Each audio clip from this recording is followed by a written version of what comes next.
Welcome to the George Watts Montessori Magnet School. Watts is an elementary school filled with learning and fun between teachers and students. One of these teachers is Mrs. Watson. She is a primary teacher, which means she has a classroom of children from 4 to 6 years old.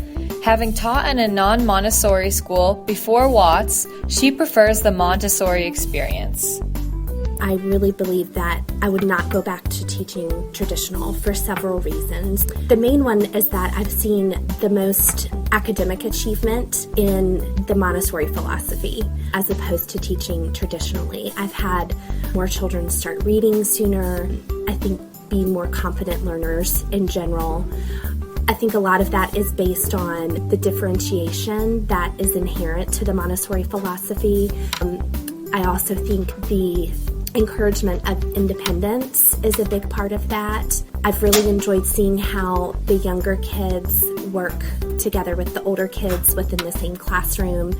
They become more competent about how to work with people that are different than they are. The older kids really take on a feeling of being leaders and being helpers to the younger children. It also helps set an example of how the younger children need to behave, and you can kind of utilize the older kids in the classroom to help you set good examples and encourage the younger kids to follow the rules. Mrs. Watson has a classroom of 22 students. Fortunately, she does not teach them alone. Mrs. Kreitz, the classroom's assistant teacher, also helps run the class while sneaking in some extra hugs now and then.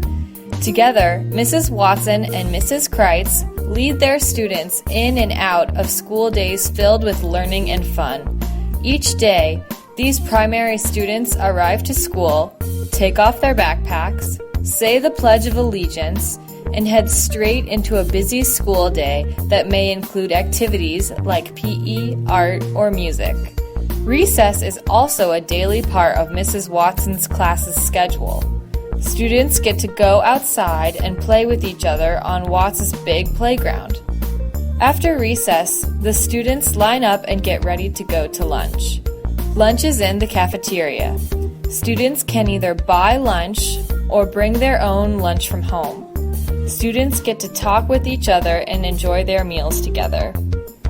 After lunch, the students get ready to head back to their classroom to work together and individually the rest of the day. Sometimes there is free time like going on the computer, drawing, or playing with crafts. One great part about Mrs. Watson's class is the diverse group of students. Raul, one of Mrs. Watson's students, knows how to speak Spanish. Alex, one of Raul's friends who is also in Mrs. Watson's class, also speaks Spanish at home. Raul and Alex not only learn and play together in class, but they also attend English learning sessions with other Spanish-speaking students.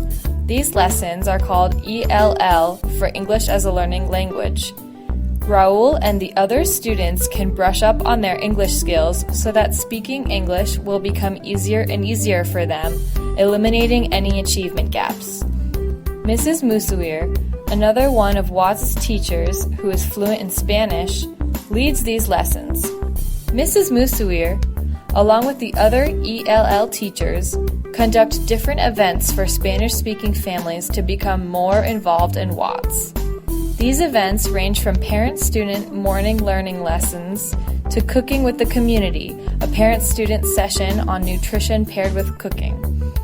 Thanks to wonderful teachers like Mrs. Watson and Mrs. Musawir, Watts is a magnificent place, offering activities in which all types of students may learn, grow, and thrive, just like Raul.